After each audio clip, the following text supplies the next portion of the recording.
Welcome to the Popcorn Talk Network, for the online broadcast network that features movie discussion, news, and interviews. Press 1. Popcorn Talk. We talk movies.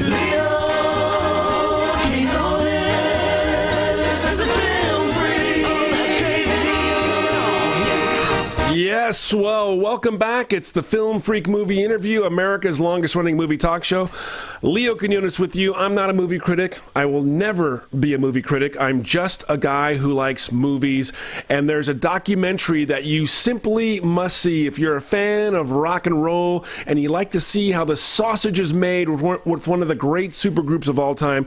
You got to check out this one. It's called Cant Stand Losing You, Surviving the Police, and the man who lived it is on with us right now, the one, the only, rock and roll Hall of Famer, guitar stud, there is no other, the one and only Andy Summers of the Police. Andy, thank you so much for being on the Film Freak Movie Interview.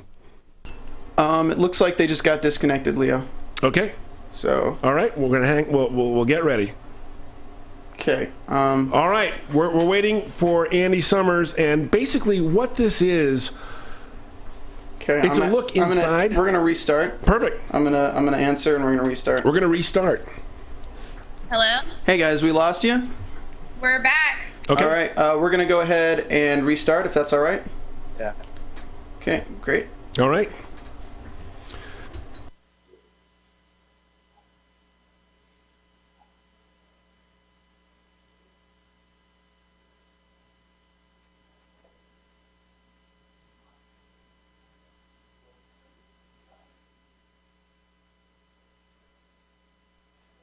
Welcome to the Popcorn Talk Network, for the online broadcast network that features movie discussion, news, and interviews.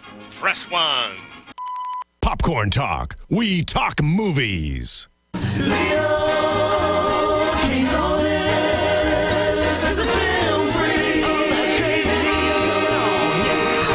Welcome. Here we are, the Film Freak Movie Interview. Leo Quinones with you. I'm not a movie critic.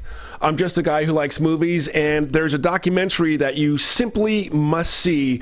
It's a musical documentary. It's a story of a life, and of course, I'm talking about Cant Stand Losing You, Surviving the Police. And with us right now to talk about it is a rock and roll Hall of Famer, an innovator, a six-string slayer, one of my favorite musicians of all time, Andy Summers of the Police. Andy, thank you so much for being on the Film Freak Movie Interview. Thank you. Great to be here. All right. I want to take you back to 1982. I want to see your reaction as a moviegoer. I go to see a movie called 48 Hours, Nick Nolte, and a young comedic actor named Eddie Murphy as Reggie Hammond. And he's in a cell, and he starts singing with a Walkman on, Rooxxxannee. Do you remember being in a theater? Do you remember that moment, Andy?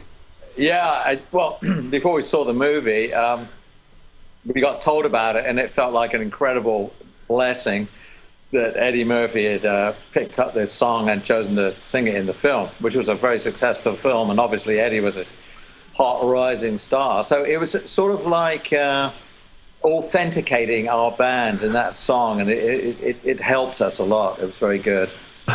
What's beautiful about Can't Stand Losing You is your story. It talks about successes, but it also talks about failures and humble beginnings, Andy. I would love if you could take a minute to talk about those times when you were struggling on pennies and brown rice and that time in your life.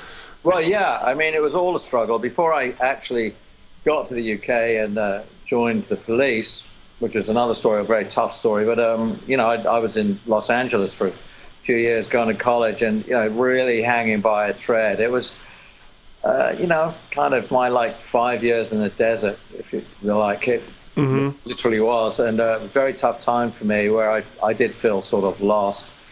But I studied music, played the guitar the whole time, and eventually my instinct was to return to the UK and back to some sort of a scene that I knew. But, you know, I was taking my life in my hands. But, you know, I played music the whole time. And the odd thing about the story was instead of sort of taking all these musical skills, I joined a band called The Police, which was in the punk scene, which was where you were at the time, the idea was that you didn't really need musical skills. You just had to have the attitude. And we went through a pretty tough time of it the first year. No one was interested in us, and it was difficult. But again, it was based purely on musical instincts.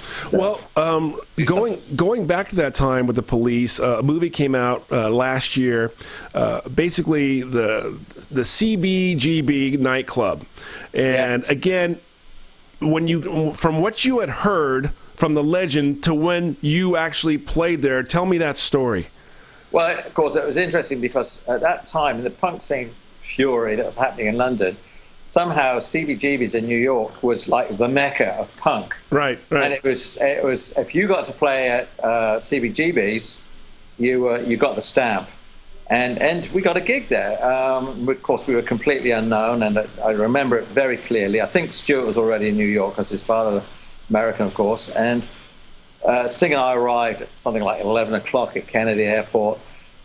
Drove straight to the Bowery to get on stage for a gig at CBGB's at midnight, and just were so excited to be in New York and play at CBGB's. We'd absolutely slayed it, and the place was probably about half full, but we were there in the legendary shrine of punk. And so it was incredibly exciting. What was the set list, if any of the songs that you remember? Yeah, well, we only had about 6 songs at the time. We were desperate. You see, we did 3 weeks on the east coast of the US, and this was a very important little formative 3 weeks because we didn't have very much material. We played Rooxxxannee. I think we had Rooxxxannee. We played it twice. I don't think we even had Message in the Bottle then. Mm-hmm. And we would just kind of somehow try to get through our hour and a half on stage by improvising. But what it did, it turned us into a real playing band. Well, one of the things in the documentary that leaps to the forefront is your photography, and how do you think your life would be different if you hadn't taken all those photos? Well, it's important because first off, I love to do it. I really enjoy photography, and I started to get into it. Photographers are always photographing us, and one thing led to another, and I sort of formally said to myself, okay, let's start taking photography seriously. Let's get a good camera, and I started into it. And, actually I took to it very quickly and without difficulty. It seemed natural for me. But, not thinking, this is going to change my life in any sort of career path or anything. But as time has moved on, it's become quite a thing for me. And, particularly that body of work that I shot with the Police, because I pretty much photographed it from the beginning to the end. Mm-hmm. And it turned out to be, quite a document of those times that, of course, no one else had, because I was shooting it from the inside of the experience. Well, what's beautiful is those are public, and you're showing them in different galleries for people to enjoy. But Do you have the mega secret private vault photos, Andy? I do. and of course, in generalities, what's lurking in that vault? All kinds of naughty things. Yeah, I mean, what's been shown, of course, is really the tip of the iceberg, because I've got thousands of contact sheets. But, actually everything is properly put away, categorized, listed in the computer. It's organized. It's not like a big pile just sitting on the floor somewhere. It's very organized. Okay. Now, in the documentary, one thing that really isn't covered, I mean, it shows your young talent, it shows you joining bands, and it shows you rocking and rolling. But I want to talk about, maybe before you got the guitar, or you as a young fan of rock and roll, the Beatles, the Stones, the Who. Tell me about them and being in that backyard at that time. Yeah, well, because I grew up in the famous period in the 60s when all this was really kind of being formed for the first time. And of course, the Beatles, were absolutely significant in knocking the door down to that if you were in a band, you could write your own songs, which they were the first ones to do that. Mm-hmm. Before that, previously, and all bands played other, Tin Pan Alley standards or hits. And then this thing about being in a band and writing your own material became the hallmark of the better bands.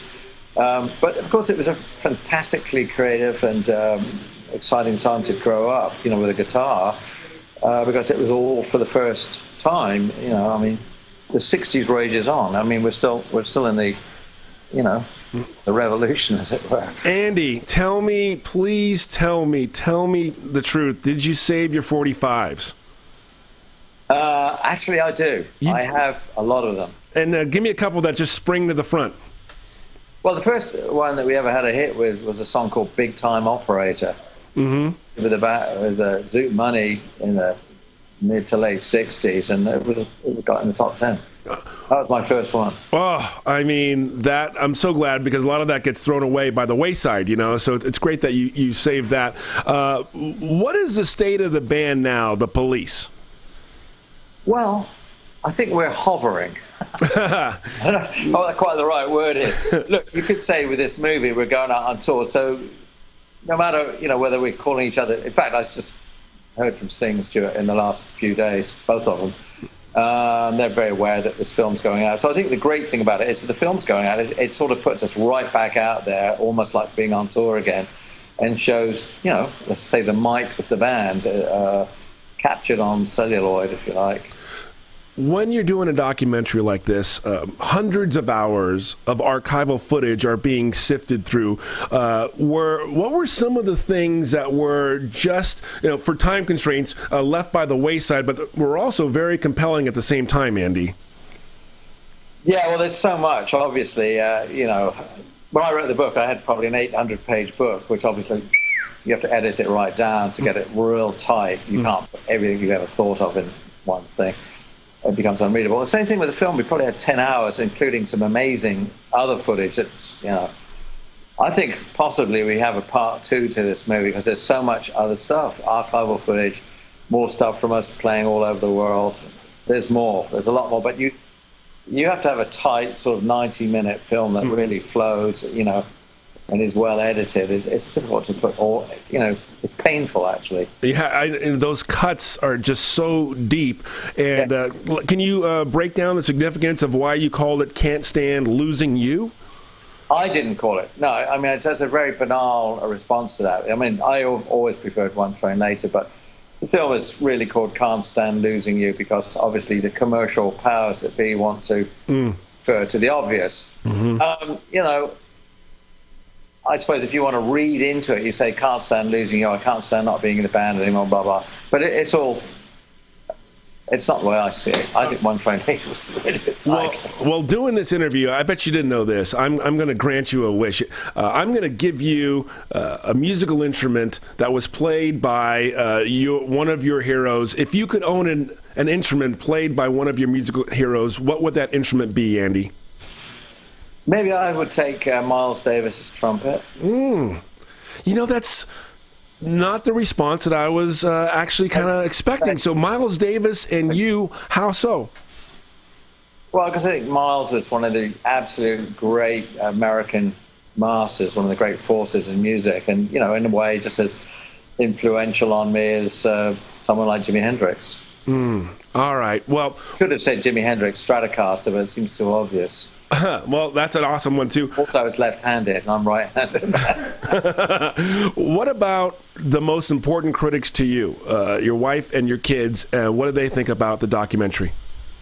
Well, we all went and saw it last night, and really, to be honest, it was the first time I'd seen it on the big screen. I've been looking at it on all these little screens in various states over the years. It was actually not very nice for me to see it on a big screen and to sit with my family, because... in a weird way, I think it's very healing, because, I was the dad, I was away, my wife and I got divorced, then we got back together. There's a sort of a healing element to an objective thing for the whole family to see this film, and we're all still together. So, I was very pleased for them to see that. Last question. You're walking through a city, and then you hear every breath you take blaring out of a karaoke bar. Now, come clean, Andy Summers. Was that set up, or was that 100% a random act of brilliance? It was absolutely, spontaneous. It really happened. Wow. Like that. It was not set up. I mean, quite incredible, because, they were filming me a lot at that point for this movie, and it was like February, it was snowing, it was midnight, it was very cold, and we were walking around Shinjuku, Tokyo. We did our filming bit for about 40 minutes, me wandering around in these various alleys. As we were leaving this area, I hear every breath you take coming out of that little karaoke bar. I mean, it was sort of miraculous. And as you see in the film, I say, let's go in here. He had his camera rolling, and he followed me in and got the whole scene. That was completely, well, I think we're done for the night. That is an amazing coincidence, and you can tell the joy in the faces of all those karaoke people. What? The guy from the group is here. Andy Summers, thank you so much. The movie is called Cant Stand Losing You, Surviving the Police. Sir, congratulations on all your success, and when you guys get back together, we'll be there too. Great, brilliant. Thank you so much. Thank you so much. Appreciate it. A living legend right there, Andy Summers, Rock and Roll Hall of Fame. Thank you for watching. If you want to tweet me, do it. You can follow me on Twitter at Movie Interview, and you can follow us at The Popcorn Talk. This is all because of Maria Menounos and Kevin Undergaro. It's called the Popcorn Talk Network. All your favorite movie shows are right here. Thank you, producer Steven, and thank you for watching. I'll see you next time right here on the Film Freak Movie Interview. From producers Maria Menounos, Kevin Undergaro, Phil Svitek, and the entire Popcorn Talk Network, we would like to thank you for tuning in. For questions or comments, be sure to visit popcorntalk.com. I'm Sir Richard Wentworth, and this has been a presentation of the Popcorn Talk Network. The views expressed herein are those of the hosts only and do not necessarily reflect the views of the Popcorn Talk Network or its owners or principals.